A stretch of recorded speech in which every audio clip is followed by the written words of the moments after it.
ಪ್ರಿಯ ವಿದ್ಯಾರ್ಥಿಗಳೇ, ಸ್ಫೂರ್ತಿ ನವೋದಯ ತರಬೇತಿ ಕೇಂದ್ರ ಕಂಪ್ಲಿ ಹಾಗೂ ಕಾನಮಡಗು ಇವತ್ತು ನಿಮ್ಮ ಮುಂದೆ ಜೀನಿಯಸ್ ಅವಾರ್ಡ್ ಪರೀಕ್ಷೆಯ ಸಂಬಂಧಪಟ್ಟಂಥ ಮಾದರಿಯ ಒಂದಿಷ್ಟು ಪ್ರಶ್ನೆಗಳನ್ನು ನಿಮ್ಮ ಮುಂದೆ ತೊಗೊಂಡು ಬಂದೀನಿ. ಈ ಜೀನಿಯಸ್ ಪ್ರಶ್ನೆ ಪತ್ರಿಕೆಯ ವಿಷಯಗಳಲ್ಲಿ ಇವತ್ತು ನಿಮಗೆ IQ ಮಾನಸಿಕ ಸಾಮರ್ಥ್ಯ ಅಂತಕ್ಕಂಥ ಒಂದು ಸಬ್ಜೆಕ್ಟ್ ಏನಿದೆಯಲ್ಲ ಅದ್ರ ಮೇಲೆ ಒಂದಿಷ್ಟು ಪ್ರಶ್ನೆಗಳನ್ನು ತಗೊಂಡು ಬಂದೀನಿ. ರಾಜ್ಯ ಮಟ್ಟದ ಸ್ಫೂರ್ತಿ ನವೋದಯ ಜೀನಿಯಸ್ ಅವಾರ್ಡ್ 2026 ಇದೇ ತಿಂಗಳ 22 ರವಿವಾರದಂದು ಸಮಯ 11 ಗಂಟೆಗೆ ಪರೀಕ್ಷೆ ನಡೆಯುವಂಥ ಸ್ಥಳ ಶ್ರೀ ಶರಣಬಸವೇಶ್ವರ ದಾಸೋಹ ಮಠ ಕಾನಮಡಗು.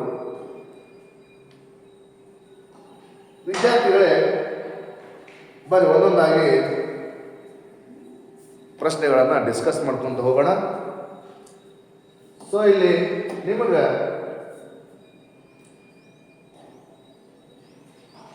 ಸಾಮಾನ್ಯ ಮಾನಸಿಕ ಸಾಮರ್ಥ್ಯದ ಮೇಲೆ ಯಾವ ರೀತಿ ಪ್ರಶ್ನೆಗಳನ್ನು ನಾವು ಕೇಳಬಹುದು, ಇವೇ ಅಲ್ಲ ಅದಕ್ಕೊಂದು ಸಂಭವನೀಯ ಪ್ರಶ್ನೆಗಳು ಅಂತ ಹೇಳ್ತಿದ್ದೀವಿ. ಅದರ ಪ್ರಕಾರ ನಾವು ಇವತ್ತೊಂದು ಡಿಸ್ಕಸ್ ಮಾಡ್ಕೋಂತ ಹೋಗೋಣ. ಮೊದಲನೇದಾಗಿ ಏನಿದು ಒಂದೇ ಪ್ರಶ್ನೆ 2, 4, 6, 8 ಡ್ಯಾಶ್ ಮುಂದಿನ ಸರಣಿ ಅಂತ ಪ್ರಶ್ನೆ. ಏನಂದ್ರೆ ಮುಂದಿನ ಸರಣಿ ಅಂದರೆ ಇದು ಸಿರೀಸ್. ಇದು ಕ್ರಮ ಸಂಖ್ಯೆಗಳ ಸಿರೀಸ್ನಲ್ಲಿ ಸಮಸಂಖ್ಯೆಗಳ ಸಿರೀಸ್. ಎಲ್ಲವೂ ಸಮಸಂಖ್ಯೆ. ನೋಡಿ, ಇಲ್ಲಿ 1 ಇರ್ತೈತಿ, 1 ಇಲ್ಲ, ಇಲ್ಲಿ 3 ಇಲ್ಲ, 5 ಇಲ್ಲ, ಇಲ್ಲಿ 7 ಇಲ್ಲ, 9 ಇಲ್ಲ, ನೆಕ್ಸ್ಟ್ ಯಾವಾಗ ತಂಗಾದ್ರೆ 10 ಬರ್ತದೆ. ಅಂದರೆ ಇವು ಸಮಸಂಖ್ಯೆಗಳ ಸರಣಿಯಾಗಿರುತ್ತೆ. ಹಾಗಾಗಿ ಇಲ್ಲಿ ಮುಂದೆ ಏನು ಡ್ಯಾಸ್ ಇರ್ತಕ್ಕಂಥ ಸ್ಥಳದಲ್ಲಿ 10 ಈ ಸಂಖ್ಯೆ ಅಲ್ಲಿ ಬರುತ್ತೆ. ನೆಕ್ಸ್ಟ್ ಪ್ರಶ್ನೆ. ನೆಕ್ಸ್ಟ್ ಒಂದು ಪ್ರಶ್ನೆ ಇದೆ ನೋಡ್ರಿ. ಏನು ಹೇಳ್ತದೆ ಇಲ್ಲಿ ಪ್ರಶ್ನೆ? ZYXVUT ಇವು ಇಲ್ಲಿ ಬಿಟ್ಟಿರುವ ಅಕ್ಷರ ಅಂತ. ಬಿಟ್ಟಿರುವ ಅಕ್ಷರ ಏನಪ್ಪ ಅಂದರೆ ಜಡ್. ಈಗ ABCD ಬರಿತೀವಲ್ಲ ನಾವು,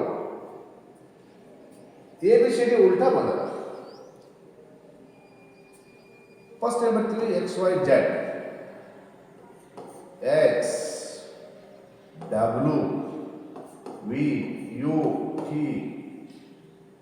S R ABCD ಬರ್ತೀವಲ್ಲ, ಆ ABCD ಉಲ್ಟಾ ಮಾಡ್ಯಾನ.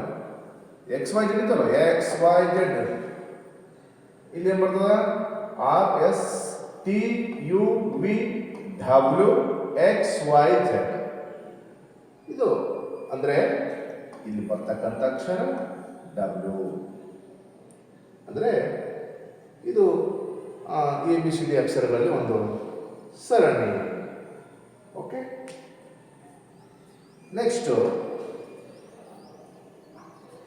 ಇಲ್ಲೊಂದು ಪ್ರಶ್ನೆ ಇತ್ತು ನೋಡಿ. ಇವು ನಿಮಗೆ ಸರಳವಾದ ಕ್ವಶನ್ ಆಗಿರ್ಬೋದು ಮತ್ತು ಅದೇ ರೀತಿ ಡಿಫಿಕಲ್ಟೂ ಆಗಿರ್ಬೋದು. ಮಾನಸಿಕ ಸಾಮರ್ಥ್ಯ ಅಂತಂದರೆ ನಾವು ಯೋಚನೆ ಮಾಡೋದು, ಯೋಚನೆ ಮಾಡಿ ಏನು ಬರ್ತಾ ಏನು ಬರಿಬೇಕು ಅನ್ನೋದನ್ನು, ಅದಕ್ಕೆ ನಿಮ್ಮ ಮಾನಸಿಕ ಮೆಂಟಲ್ ಒಂದು ಎಬಿಲಿಟಿ, ನೀವು ಮಾನಸಿಕವಾಗಿ ಎಷ್ಟು ಸಾಮರ್ಥ್ಯವಾಗಿದ್ದೀರಿ, ನೀವು ಸಮರ್ಥರಾಗಿದ್ದೀರಿ ಅಂತ ತಿಳ್ಕೊಳ್ಳೋದೇ ಈ ಮಾನಸಿಕ ಸಾಮರ್ಥ್ಯದ ಪ್ರಶ್ನೆ ಪತ್ರಿಕೆ ಆಗಿರುತ್ತೆ. ವಿದ್ಯಾರ್ಥಿಗಳೇ, ಈಗ ಇಲ್ಲಿ 3ನೇ ಕ್ವಶನ್ ಏನೈತಪ್ಪ ಅಂದರೆ A1 B2 C3 ಮುಂದಿರ್ತಕ್ಕಂಥ ಸರಣಿ ಏನು, ಅಲ್ಲಿ ಏನು ಅಕ್ಷರ ಬರುತ್ತೆ ಈ ಜಾಗದಲ್ಲಿ ಅಂತ ಪ್ರಶ್ನೆ ಐತಿ. ಅಂದರೆ ABCD ಅಂದರೆ 1 2 3 4. Okay, simple question. ಅಂದರೆ ಈ ಸ್ಥಳದಲ್ಲಿ ಏನು ಬರ್ತಪ್ಪ ಅಂದರೆ D4 ಅಂತಕ್ಕಂಥದ್ದು ಬರುತ್ತೆ. ಉತ್ತರ ಯಾವುದಪ್ಪ ಅಂತಂದರೆ A. ಇವು ನಿಮಗೆ ಸರಳನೂ ಅದಾವ, ಓಕೆ. ಯಾಕಂದರೆ 4ನೇ ತರಗತಿಯ ಮಕ್ಕಳು ನೀವು 9 ರಿಂದ 10 ವರ್ಷದ ಮಕ್ಕಳಿಗೆ ಎಷ್ಟು ಸಾಮರ್ಥ್ಯ ಇರ್ಬೋದು ಅನ್ನೋದನ್ನು ನಾವು ಚೆಕ್ ಮಾಡಲಿಕ್ಕೆ ಈ ಥರ ಪ್ರಶ್ನೆಗಳನ್ನು ನಾವು ನಿಮಗೆ ಕೊಡ್ತೀವಿ. ಸೊ ಇಲ್ಲಿ ನೆಕ್ಸ್ಟ್ ಕ್ವಶನ್. ಆಮೇಲೆ ಈ ಪ್ರಶ್ನೆಗಳು ಕೂಡ ಮುಂದಿನ ದಿನಗಳಲ್ಲಿ ಬರ್ತಕ್ಕಂಥ ಈ ಸೈನಿಕ ಮತ್ತು ಕಿತ್ತೂರು ಪರೀಕ್ಷೆಯಲ್ಲಿ ಬರ್ತಕ್ಕಂಥ ಅಲ್ಲಿ ಕೂಡ ಮಾನಸಿಕ ಸಾಮರ್ಥ್ಯ, ಅದ್ರ ಜೊತೆಗೆ ಈ 5ನೇ ತರಗತಿಗೆ ಬರ್ತಕ್ಕಂಥ ಇವಾಗ ಆದರ್ಶ ಎಕ್ಸಾಮ್ಗಳಲ್ಲಿ ಮಾನಸಿಕ ಸಾಮರ್ಥ್ಯ ಅಂತ ಒಂದು ಟಾಪಿಕ್ ಅಲ್ಲಿ ಸಬ್ಜೆಕ್ಟ್ ಇರುತ್ತೆ. 10 ಮಾರ್ಕ್ಸ್ ಇರ್ತದೆ. ಅದರಲ್ಲಿ ಇಂಥ ಪ್ರಶ್ನೆಗಳು ಬರ್ತಾವೆ 5ನೇ ತರಗತಿ ನೆಕ್ಸ್ಟ್ ಬರೋ ಆದರ್ಶ ಎಕ್ಸಾಮ್ ಬರೀ ಮಕ್ಕಳಿಗೆ ಕೂಡ ಇದು ಹೆಲ್ಪ್ ಆಗುತ್ತೆ. ಹಾಗಾಗಿ ಈಗ ಮುಂದಿನ ಪ್ರಶ್ನೆ ಇದೆ. ಏನು ಪ್ರಶ್ನೆ ಇದು? ಇಲ್ಲಿ ಹುಲಿ ಅಂತದ ಅನುಪಾತ ಕಾಡು ಅಂದರೆ ಸಮ, ಹೋಲಿಕೆ ಮಾಡ್ಬೇಕು, ಕಂಪೇರ್ ಮಾಡ್ಕೊತೀವಿ. ಏನು ಹುಲಿ ಅಂದರೆ ಕಾಡು. ಕಾಡು ಅಂದರೆ ಏನು ಅಂದರೆ ಹುಲಿ ವಾಸ ಮಾಡ್ತಕ್ಕಂಥ ಸ್ಥಳ. ಕಾಡಿನಲ್ಲಿ ಹುಲಿ ವಾಸ ಮಾಡುತ್ತೆ ಅಂದ್ರೆ ಹೊಂದಾಣಿಕೆ ಪ್ರಶ್ನೆ ಇದು. ಇದಕ್ಕೆ ಕಂಪೇರ್ ಮಾಡ್ಕೊತೀವಿ. ಏನದ ಅದೇ ರೀತಿ ನೆಕ್ಸ್ಟ್ ಬರ್ತಕ್ಕಂಥ ಶಬ್ದಕ್ಕೆ ನಾವು ಕಂಪೇರ್ ಮಾಡಬೇಕು. ಏನು ಮಾಡ್ತೀವಿ? ಹುಲಿ ಅನ್ನೋದು ಕಾಡು ಆದರೆ ಅಂದರೆ ಹುಲಿ ಮತ್ತು ಹುಲಿ ಯಾವಾಗಲೂ ಕಾಡಿನಲ್ಲಿ ಇರುತ್ತೆ. ವಾಸ ಮಾಡ್ತಕ್ಕಂಥ ಸ್ಥಳ ಫಾರೆಸ್ಟ್. ಹೌದು. ಹಾಗಾಗಿ ಅಂದರೆ ಇಲ್ಲಿ ಫಿಶ್ ಮೀನ ಎಲ್ಲಿರ್ತಪ್ಪ ಅಂತಂದರೆ ಏನು ಚರಂಡಿಯೊಳಗಿರ್ತೈತೋ, ಏನು ಭೂಮಿ ಮೇಲಿರುತ್ತೋ, ಏನು ಮರದಾಗಿರ್ತೈತೋ ಅಂತ ಇಲ್ಲಿ ಪ್ರಶ್ನೆಗಳು ಅದಾವೆ. ಮೀನು ಯಾವಾಗಲೂ ವಾಸ ಮಾಡ್ತಕ್ಕಂಥ ಸ್ಥಳ ಯಾವುದಪ್ಪ ಅಂದರೆ ನೀರು. ಅಂದರೆ ಈ ಪ್ರಶ್ನೆಗೆ ಹೋಲಿಕೆ ಆಗ್ತಕ್ಕಂಥದ್ದು ಯಾವುದಪ್ಪ ಅಂದರೆ ನೀರು. ಮೀನು ಯಾವಾಗಲೂ ನೀರಿನಲ್ಲಿ ಇರುತ್ತೆ. ಹೌದಾ? ಹಾಗಾಗಿ ಸರಿಯಾದಂಥ ಉತ್ತರ ನೀರು. ಓಕೆ. ನೆಕ್ಸ್ಟ್ ಪ್ರಶ್ನೆಗೆ ಹೋಗ್ಬಂದ್ರೆ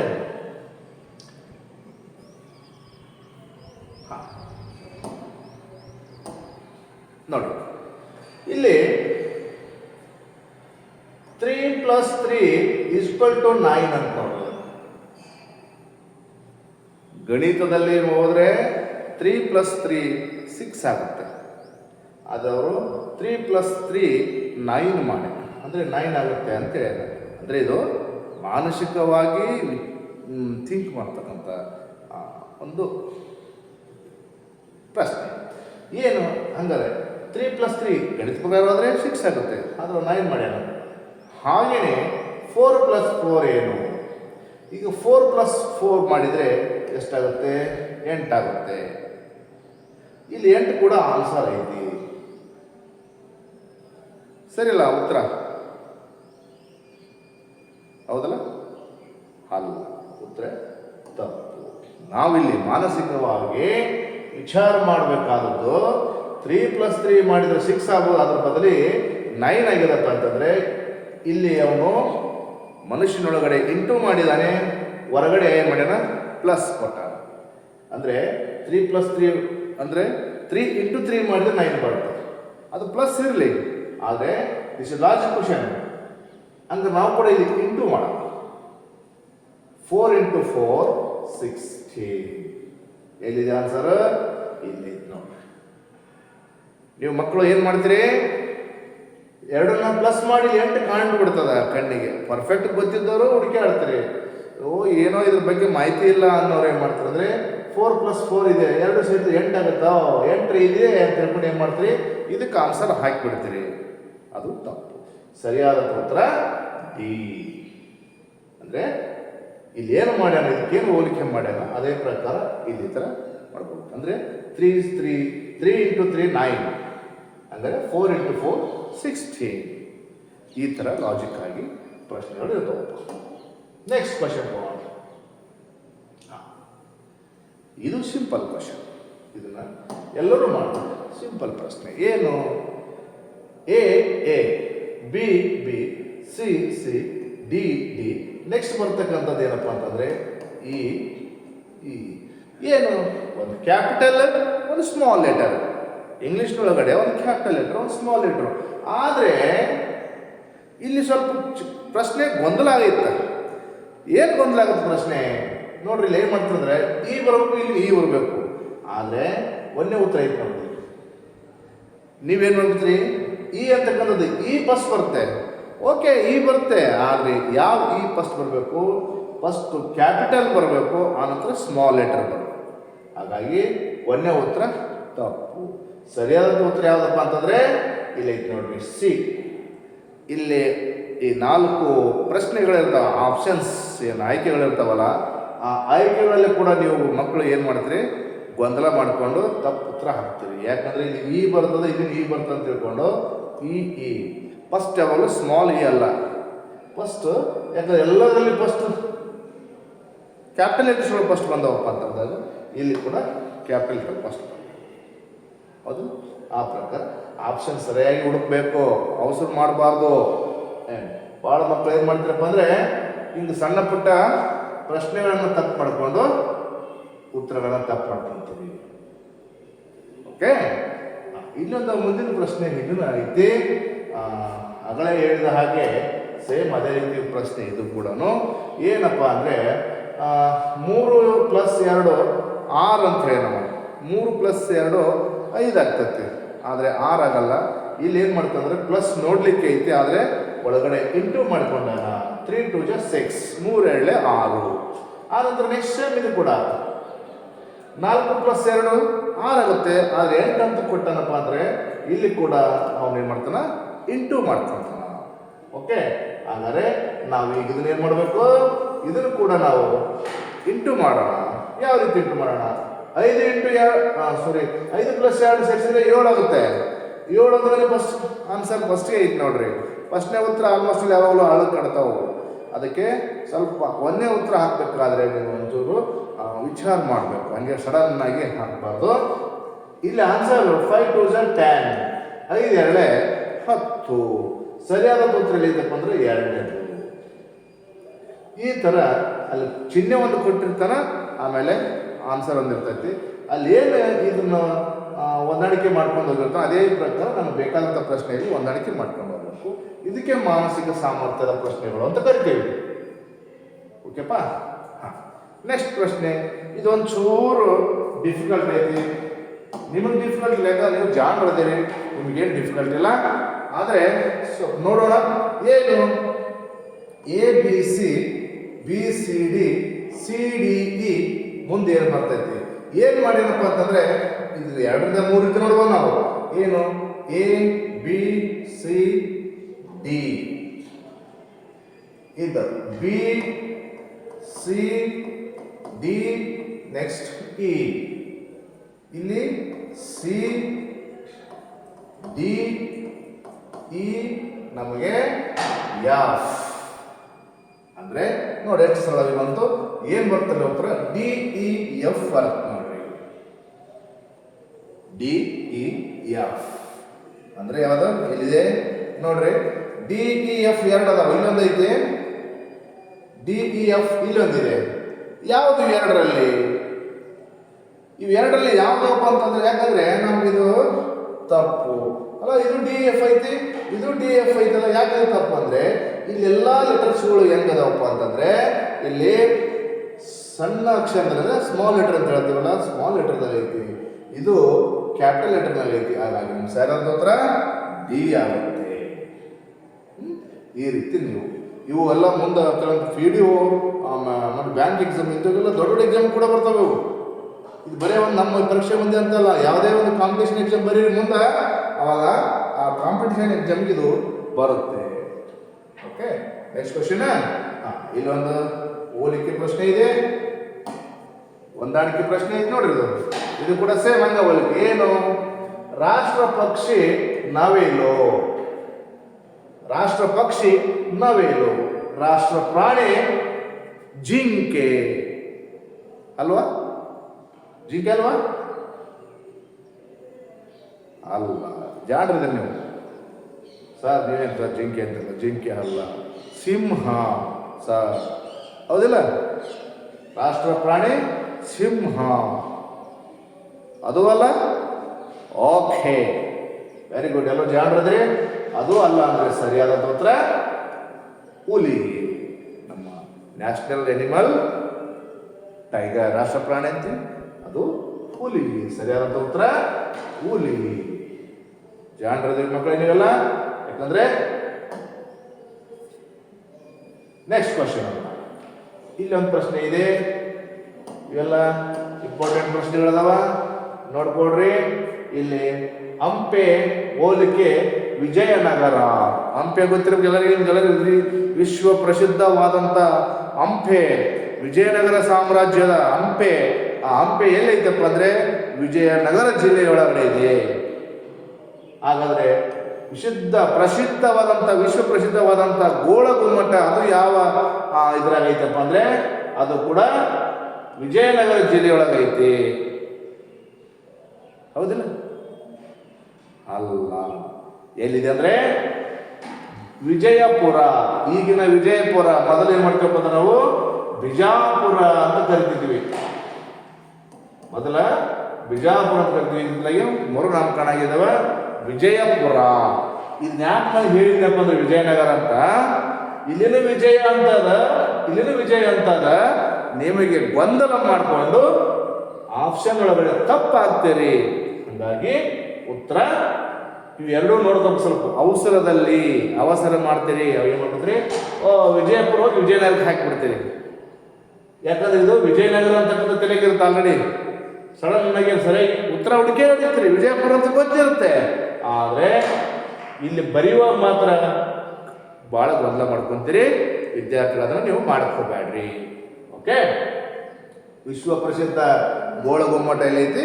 ವಿಜಾಪುರ ಜಿಲ್ಲೆಯೊಳಗದ, ಭಾರತ ದೇಶದೊಳಗದ, ಕರ್ನಾಟಕ ರಾಜ್ಯದಲ್ಲಿ ಐತಿ. ಆದರೆ ಇಲ್ಲಿ ಕರ್ನಾಟಕ ಅಂತನೂ ಐತಿ, ಆದರೆ ಇಲ್ಲಿ ಸ್ಥಳ ಕೊಟ್ಟೆನ, ಹಂಗಾಗಿ ನಾವು ಸ್ಥಳದ ಹೆಸರು ಹೇಳಬೇಕಾಗುತ್ತೆ. ಯಾವ ಜಿಲ್ಲೆ ಹೆಸರು ಕೊಟ್ಟರೆ ಜಿಲ್ಲೆ ಒಳಗೆ ಹೇಳಬೇಕಾಗುತ್ತೆ. Okay, very good. Next question ತಗೊಂಡ್ರಿ. ಮುಂದಿನ ಪ್ರಶ್ನೆ ಇದು ಭಾಳ ಇಂಪಾರ್ಟೆಂಟ್ ನೋಡ್ರಿ. ಯಾರು ಹೇಳ್ತೀರಿ ನೋಡಿದು? ಒಂದು ತೂಗು ತಕ್ಕಡಿ ಅಂತಂದ್ರೆ ಗೊತ್ತಿರುತ್ತೆ ನಿಮಗೆ, ಹಳ್ಳಿ ಒಳಗೆ ಇವಾಗೆಲ್ಲ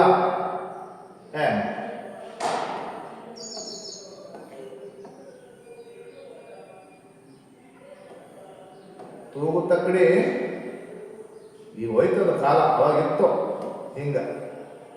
ಹಳ್ಳಿಯಾಗ ನಮಗೆಲ್ಲ ತರಕಾರಿ ಮಾಡ್ಬೇಕಾದ್ರೆ, ಹಳ್ಳಿ ಒಳಗೆ ತರಕಾರಿ ಮಾಡ್ಬೇಕಾದ್ರೆ ಹಿಂಗೆ ಹಿಡ್ಕೊಂಡು ಬರ್ತಿದ್ರು. ಹಿಡ್ಕೊಂಡು ಬಂದು ಅವನ್ನೆಲ್ಲ ಏನು ತರಕಾರಿ ತೂಕ ಮಾಡ್ತಿದ್ರು. ಎಲ್ಲ ಏನು ತೂಕ ಮಾಡಿದ್ರು? ತಕ್ಕಡಿ ಒಳಗಡೆ ತೂಕ ಮಾಡ್ತಿದ್ರು. ಆದರೆ ಇಲ್ಲಿ ತೂಕವನ್ನು ಇವಾಗೆಲ್ಲ ಡಿಜಿಟಲ್ ಮಷೀನ್ ಬಂದವ. ಹಾಗಾಗಿ ಮೊದಲು ಇಂಥವಿದ್ವು. ಆದ್ರೆ ಇದ್ರ ಬಗ್ಗೆನೇ ಪ್ರಶ್ನೆ ಐತಿ. ಇದ್ರ ಅರ್ಥ ಗೊತ್ತಿಲ್ಲ, ಅದಕ್ಕೋಸ್ಕರ ನೀನು ಚಿತ್ರ ಹಾಕಿದ್ದೀನಿ. ಇಲ್ಲಿ ಒಂದು ತೂಗು ತಕ್ಕಡಿಯಲ್ಲಿ ಒಂದು ಕಡೆ 10 kg ಕೆಬ್ಬಣ, ಒಂದು ಕಡೆ ಕೆಬ್ಬಣ ಗೊತ್ತಲ್ಲ, ಭಾರ ಬರ್ತದೆ ಕೆಬ್ಬಣ. 10 kg ಕಬ್ಬಿಣದ ಕಲ್ಲನ್ನು ಇಟ್ಟು, ಇನ್ನೊಂದು ಕಡೆ ಹತ್ತಿಯನ್ನು ಇಟ್ಟು, ಹತ್ತಿ ಅಂದರೆ ಹರಳಿ ಕಾಟನ್ ಅಂತಿರಲ್ಲ, ಹಳ್ಳಿ ಗಾಯ ಆದರೆ ಹಚ್ತಾರಲ್ಲ ಅದು ಮಾಡಿ, ಅದನ್ನ ಈ ಕಡೆ ಇಟ್ಟು, ಈ ಕಡೆ ಕೆಬ್ಬಣದ ಕಲ್ಲು ಅಂತೀವಿ, ಕೆಬ್ಬಣದ ಕಲ್ಲು, ಈ ಕಡೆ ಹಗುರವಾದಂಥ ಹತ್ತಿ, ಈ ಕಡೆ ಹಗುರವಾದಂಥ ಹತ್ತಿ ಹರಳೆ ಅಂತಿರೋದು ಇಟ್ಟು ತೂಗಿದಾಗ ಇದು ಈ ಕಡೆ ಬಾಗುತ್ತೋ ಅಥವಾ ಕೆಬ್ಬಣ ಇದ ಕಡೆ ಬಾಗುತ್ತೋ ಗೊತ್ತಲ್ಲ. ಇದು ಕೆಬ್ಬಣ, ಇದು ಹತ್ತಿ. ಇದು ಪ್ರಶ್ನೆಯನ್ನು ಓದ್ರಿ. ಒಂದು ತೂಗು ತಕ್ಕಡಿಯಲ್ಲಿ ಒಂದು ಕಡೆ 10 kg ಕಬ್ಬಿಣದ, ಇನ್ನೊಂದು ಕಡೆ 10 kg ಹತ್ತಿಯನ್ನು ಇಟ್ಟು ತೂಗಿದ್ರೆ ಯಾವುದ್ರ ಭಾರ ಹೆಚ್ಚು? ಭಾರ ಎಕಡೆ ಹೆಚ್ಚಿರುತ್ತಂದ್ರೆ ಕಬ್ಬಿಣ ಎಕಡೆ ಇರುತ್ತಾ ಆ ಕಡೆ ಭಾರ ಹೆಚ್ಚಾಗುತ್ತೆ ವಿದ್ಯಾರ್ಥಿಗಳೇ, ಹೌದಿಲ್ಲ? ಅಂದ್ರೆ ಉತ್ತರ ಕಬ್ಬಿಣ, ಹೌದಲ್ಲ? ಕಬ್ಬಿಣ ಭಾರ ಇರ್ತೈತಿ, ಹೌದಾ? ಹೀಗಾಗಿ ಇಲ್ಲಿ ಸ್ವಲ್ಪ ಪ್ರಶ್ನೆ ಸರಿಯಾಗಿ ಓದ್ರಿ.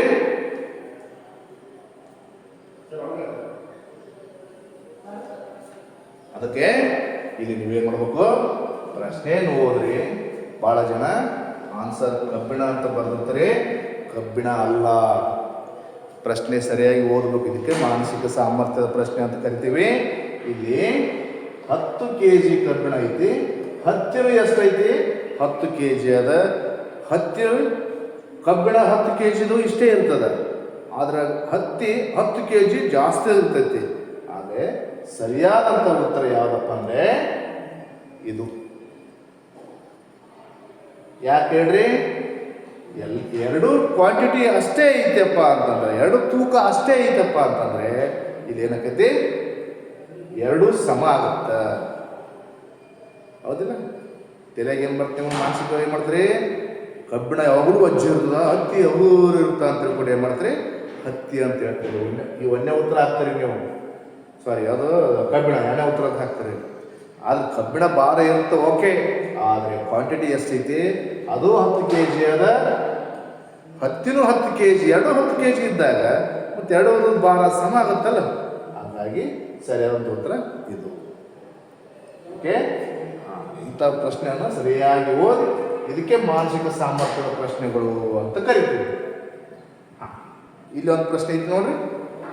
ಏನು?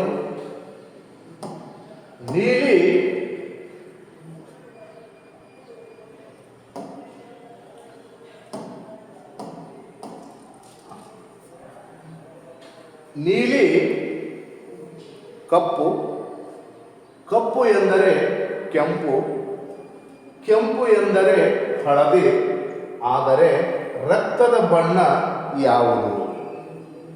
ರಕ್ತದ ಬಣ್ಣ ಯಾವುದು? ಕೆಂಪು. ರಕ್ತದ ಬಣ್ಣ ಕೆಂಪು. ಆದರೆ ರಕ್ತದ ಬಣ್ಣ ಕೆಂಪು, ಓಕೆ. ಇಲ್ಲಿ ಪ್ರಶ್ನೆ ಏನೇ ಅದ? ಲಾಜಿಕ್ ಆಗಿ ಏನು ಹೇಳ್ತೈತಿ? ನೀಲಿ ಎಂದರೆ ಕಪ್ಪು, ಕಪ್ಪು ಎಂದರೆ ಕೆಂಪು, ಕೆಂಪು ಎಂದರೆ ಹಳದಿ, ಹಾಗಾದರೆ ರಕ್ತದ ಬಣ್ಣ ಯಾವುದು? ಅಂದರೆ ರಕ್ತದ ಬಣ್ಣ ಏನಿರ್ತದ? ಕೆಂಪು ಇರ್ತದ. ಆದರೆ ಕೆಂಪು ಅಂದ್ರೆ ಏನಂತ ಕೊಟ್ಟಿವಿ ಇಲ್ಲಿ ನಾವು? ಕೆಂಪು ಅಂತಂದ್ರೆ ಹಳದಿ. ಸರಿಯಾದ ಉತ್ತರ 3 ಹಳದಿ.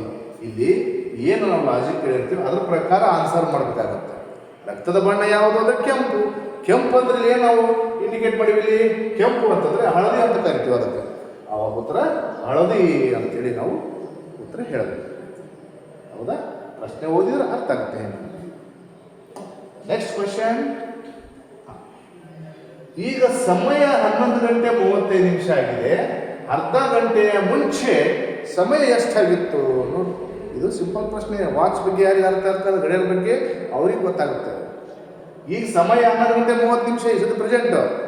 ಅರ್ಧ ಗಂಟೆ ಮುಂಚೆ ಎಷ್ಟಾಗಿತ್ತು? ಈಗ ಸಮಯ ಎಷ್ಟಾಗಿದೆ?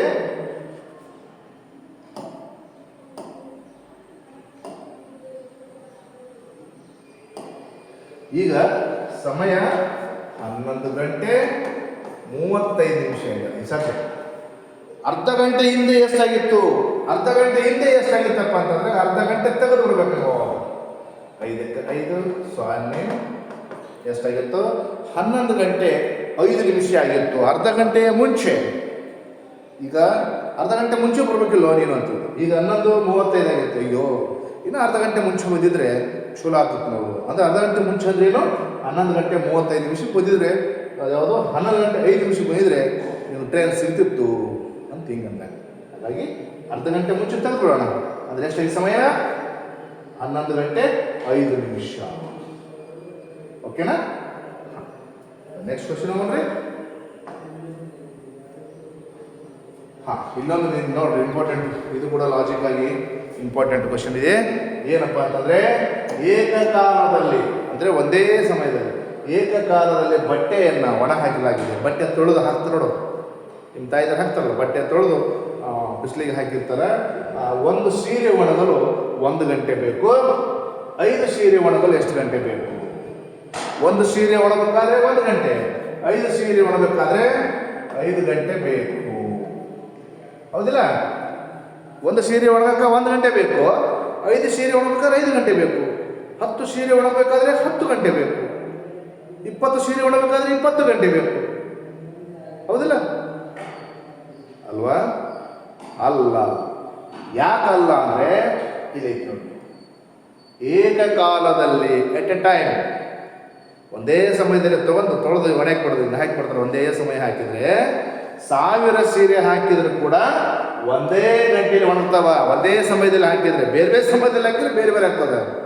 ಒಂದೇ ಸಮಯದಲ್ಲಿ 1000 ಸೀರೆ ಹಾಕಿದ್ರು ಕೂಡ ಅದು ಒಣಗಬೇಕಾದ್ರೆ ಒಂದು ಸೀರೆ ಒಣಗಕ್ಕೆ ಏನು ಟೈಮ್ಸ್ ತೊಗೊತೈತಿ, 1000 ಸೀರೆ ಒಣಗಲು ಕೂಡ ಅಷ್ಟೇ ಸಮಯ ತಗೊತದೆ. ಹೌದಾ? ಹಾಗಾಗಿ ನಮಗಿಲ್ಲಿ ಉತ್ತರ ಭಾಳ ಜನ ಇದನ್ನ ಹಾಕ್ತಾರೆ, ಇದು ತಪ್ಪು. ಯಾಕಂದ್ರೆ ಇಲ್ಲಿ ಇದು ಸರಿಯಾಗುತ್ತೆ. ನೀವು 1000 ಸೀರೆ ಹಾಕ್ರಿ ಒಂದೇ ಸಮಯದಲ್ಲಿ ನೋಡಿ ಪ್ರಶ್ನೆ, ಏಕಕಾಲದಲ್ಲಿ ಒಂದೇ ಸಮಯದಲ್ಲಿ ಅಂದಾಗ ನೀವು 1000 ಸೀರೆ ಹಾಕಿದ್ರು ಕೂಡ ಒಂದು ಸೀರೆ ಹಾಕಬೇಕಾದ್ರೆ ಎಷ್ಟು ನಿಮಿಷ ಬೇಕಾಗಿರ್ತದೆ? 1000 ಸೀರೆಗಳು ಅಷ್ಟೇ ಟೈಮ್ ತಗೋತದೆ. ಓಕೆನಾ? ನೋಡ್ರಿ, ಈ ಥರ ಲಾಜಿಕ್ ಆಗಿ ಪ್ರಶ್ನೆಗಳು ಮಾನಸಿಕವಾಗಿ ಥಿಂಕ್ ಮಾಡಬೇಕು, ವಿಚಾರ ಮಾಡಬೇಕು. ಓಕೆ, ನೆಕ್ಸ್ಟ್ ಇನ್ನೊಂದು ಕ್ವಶನ್ ಇದೆ. ಒಂದು ತೋಟದಲ್ಲಿ 10 ಮರಗಳಿವೆ, ಒಂದು ಗಿಡದಲ್ಲಿ 10 ಕಾಗೆಗಳು ಕುಳಿತಿವೆ. ಹಾಗಾದರೆ 9 ಮರದಲ್ಲಿರುವ ಕಾಗೆಗಳು ಎಷ್ಟು? ನೋಡ್ರಿ, ಏನು ಒಂದು ತೋಟದಾಗ 10 ಮರ ಅದಾವ, 10 ಗಿಡ. ಮರ ಅಂದ್ರೆ ಮರ. ಒಂದು ಗಿಡದಾಗ 10 ಕಾಗೆ ಅದಾವ. ಒಂದು ಗಿಡದಾಗ 10 ಕಾಗೆ ಅದಾವಪ್ಪ ಅಂದ್ರೆ 10 ಗಿಡದಲ್ಲಿ 10 × 10 ಟೋಟಲ್ ಒಂದು 100 ಕಾಗೆಗಳಾದವು. ಹೌದಿಲ್ಲ? 10 ಗಿಡ ಅದಾವ, ಒಂದು ಗಿಡದಲ್ಲಿ 10 ಕಾಗೆ ಅದಾವಪ್ಪ ಅಂದ್ರೆ 10 ಗಿಡದಲ್ಲಿ 100 ಕಾಗೆಗಳಾದವು. ಹಾಗಾದ್ರೆ 9 ಗಿಡದಲ್ಲಿ ಅಥವಾ 9 ಮರದಲ್ಲಿ ಎಷ್ಟು ಕಾಗೆ ಅಂದ್ರೆ ಒಂದು ಗಿಡದಲ್ಲಿ ಅಂದಾಗ 10 ಅಂದ್ರೆ 9 ಗಿಡ. ಒಂದು ಗಿಡದಲ್ಲಿ 10 ಅಂತಂದ್ರೆ 9 ಗಿಡದಲ್ಲಿ 90 ಕಾಗೆಗಳು ಇರ್ತಾವ. 9 ಗಿಡ ಅಂತಂದ್ರೆ ಒಂದು ಗಿಡದಲ್ಲಿ 10 ಅದಾವಪ್ಪ ಅಂದ್ರೆ 9 ಗಿಡದಲ್ಲಿ 90 ಕಾಗೆ ಇರ್ತಾವ. ಹೌದು? ಹಾಗಾಗಿ ಸರಿಯಾದಂಥ ಉತ್ತರ ಯಾವುದು? 15. ಹೀಗಾಗಿ ವಿದ್ಯಾರ್ಥಿಗಳೇ, ಈಗೇನು ನಿಮಗೆ ಈ ಒಂದು ಪ್ರಶ್ನೆ ಪತ್ರಿಕೆ ಇತ್ತು, ಇದು ನಿಮಗೆ ಬರುತ್ತೆ. ನಮ್ಮ ಶಾಲೆಯ ಯೂಟ್ಯೂಬ್ ಚಾನಲ್ಗೆ ಇದು ಅಪ್ಲೋಡ್ ಆಗುತ್ತೆ. ನೀವು ಮತ್ತೆ ಮರಳಿ ಅದನ್ನು ಪ್ರಶ್ನೆಗಳನ್ನ ನೋಡ್ಬೋದು. ನೋಡಬೇಕಾದ್ರೆ ಫಸ್ಟ್ ನೀವು ಮಾಡಬೇಕಾದಂಥ ಕೆಲಸ ಸಬ್ಸ್ಕ್ರೈಬ್ ಮಾಡಬೇಕು. ನಮ್ಮ ಚಾನಲ್ಗೆ ಸಬ್ಸ್ಕ್ರೈಬ್ ಮಾಡಿದ್ರಪ್ಪ ಅಂತಂದರೆ ನಾವೇನೇ ಪ್ರಶ್ನೆ ಪತ್ರಿಕೆ ಅಥವಾ ಏನೋ ಕ್ಲಾಸ್ ಮಾಡಿದ್ದನ್ನು ಅಪ್ಲೋಡ್ ಮಾಡಿದರೆ ಫಸ್ಟು ನಿಮಗೆ ನೇರವಾಗಿ ನೋಡ್ಬೋದು, ಇಲ್ಲಾಂದರೆ ಹುಡುಕಬೇಕಾಗುತ್ತೆ. ಹಾಗಾಗಿ ಈಗೇನು ನಾನು ಒಂದಿಷ್ಟು ಪ್ರಶ್ನೆಗಳು ನಿಮಗೆ ಇಲ್ಲೇನು ತೊಗೊಂಬಂದು ತಿಳಿಸಿದೆ, ಇವೇ ಇರಲ್ಲ, ಇದೇ ಥರ ಒಂದು ಮಾದರಿಯಲ್ಲಿ ನಿಮಗೆ ಪ್ರಶ್ನೆಗಳಿರ್ತವೆ. ಹಾಗಾಗಿ ಮತ್ತೆ ಮುಂದಿನ ಕ್ಲಾಸ್ನಲ್ಲಿ ಇನ್ನೊಂದು ಈ ಜೀನಿಯಸ್ ಅವಾರ್ಡ್ ಪರೀಕ್ಷೆ ಸಂಬಂಧಪಟ್ಟಂಥ ಪ್ರಶ್ನೆಗಳನ್ನು, ಬೇರೆ ವಿಷಯವನ್ನು ನೆಕ್ಸ್ಟ್ ಮುಂದಿನ ಕ್ಲಾಸ್ನಲ್ಲಿ ತೊಗೊಂಡ್ಬರ್ತೇನೆ. ಅಲ್ಲಿವರೆಗೂ ಈ ಒಂದು ಪ್ರಶ್ನೆಗಳನ್ನು ನೀವು ಮತ್ತು ಇದೇ ಥರ ಒಂದಿಷ್ಟು ಪ್ರಶ್ನೆಗಳನ್ನು ಪ್ರಾಕ್ಟೀಸ್ ಮಾಡಿರಿ. ಮತ್ತು ಈ ಒಂದು ಪರೀಕ್ಷೆಯನ್ನು ನೀವು ಬರೀತೀರಿ, ನಿಮ್ಮ ಜೊತೆ ಬೇರೆಯವ್ರನ್ನು ಕೂಡ ಇದರಲ್ಲಿ ಭಾಗವಹಿಸಲು ನೀವು ಸಹಾಯ ಮಾಡಿ, ಅವ್ರಿಗೆ ಕೂಡ ತಿಳಿಸ್ರಿ ಈ ಥರ ಒಂದು ಪರೀಕ್ಷೆ ಇದೆ, ನೀವು ಭಾಗವಹಿಸಿರಿ, ಆ ಪರೀಕ್ಷೆಯನ್ನು ಬರೀರಿ, ಬಹುಮಾನಗಳಿರ್ತಾವ, ಅವಕಾಶಗಳಿರ್ತಾವ, ಅವನ್ನ ಈ ಒಂದು ಅವಕಾಶವನ್ನು ಪಡೆದುಕೊಡ್ರಿ. ನಿಮ್ಮಿಂದ ಅವ್ರಿಗೂ ಕೂಡ ಹೆಲ್ಪ್ ಆಗುತ್ತೆ. ಇದು ಪರೀಕ್ಷೆ 22ನೇ ತಾರೀಕಿಗೆ ಇರುತ್ತೆ. ಅಲ್ಲಿವರೆಗೂ ನಿಮಗೆ ಇಂಥ ಮಾದರಿಯ ಪ್ರಶ್ನೆಗಳು, ಗಣಿತ ಸಂಬಂಧಪಟ್ಟಂಥದ್ದು, ಇಂಗ್ಲೀಷ್, ಆಮೇಲೆ ಇದೇನು GK, ಆಮೇಲೆ ಇದು ಏನು ಮಾನಸಿಕ ಸಾಮರ್ಥ್ಯ, ಆನಂತರ ಕನ್ನಡ, ಈ ವಿಷಯಗಳ ಮೇಲೆ ನಿಮಗೆ ಡೈಲಿ ಒಂದೊಂದು ಕ್ಲಾಸ್ ಬರ್ತಾ ಇರ್ತದೆ. ನೀವು ಅದನ್ನು ನೋಡಿರಿ, ಪ್ರಾಕ್ಟೀಸ್ ಮಾಡಿರಿ, ಪರೀಕ್ಷೆಯನ್ನು ಅಚ್ಚುಕಟ್ಟಾಗಿ ಬರೀರಿ, ಬಹುಮಾನವನ್ನು ಗೆಲ್ಲಿರಿ. ಧನ್ಯವಾದಗಳು.